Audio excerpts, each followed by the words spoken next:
பௌர்ணமியை முன்னிட்டு ஆங்காங்கே ஜீவ ஜோதியாக காட்சியளிக்கப்பட்ட திருச்செந்தூர் கடற்கரை.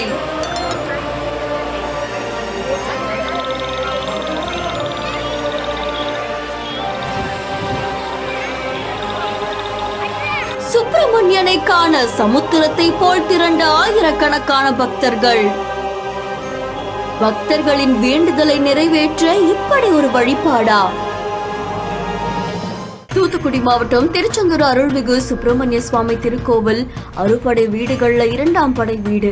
இந்த கோவில் கடற்கரையை ஒட்டி இருக்கிறதால சிறந்த பரிகார ஸ்தலமாகவும் விளங்கிட்டு வருது. அதை தொடர்ந்து திருவிழா காலங்கள்ல எண்ணற்ற பக்தர்கள் வந்து சுவாமி தரிசனம் மேற்கொள்வாங்க. இந்த நிலையில பௌர்ணமி தினத்துல திருச்செந்தூர் சுப்பிரமணிய சுவாமி கோவிலுக்கு வந்த பக்தர்கள் கடற்கரையில ஏராளமான பக்தர்கள் தங்கி இருக்காங்க. அப்போ கடல் ஆரத்தி எடுத்து சமுத்திர அபிஷேகத்துல கலந்துகிட்டு இரவு கடற்கரையிலேயே தங்கி அதிகாலை நேரத்துல அதே கடல்ல புனித நீராடி சுவாமி தரிசனம் மேற்கொள்றது வழக்கமாமா. இந்த நிலையில இந்த பௌர்ணமி தினத்திலையும் அப்படி பல்லாயிரக்கணக்கான பக்தர்கள் வந்து குவிஞ்சிருக்காங்க. அடிக்கடி கடல் அரிப்பு ஏற்படுறதால பக்தர்கள் கடற்கரையில வந்து தங்குறது தவிர்க்கப்பட்டிருக்கு.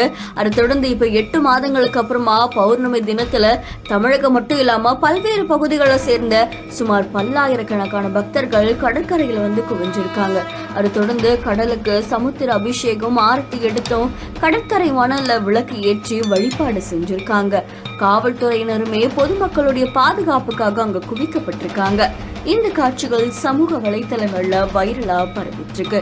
இந்த செய்தி தொடர்பான உங்களுடைய கருத்துக்களை கமெண்ட்ல சொல்லுங்க. மேலும் செய்திகளுக்கு ஃபாலோ பண்ணிக்கோங்க.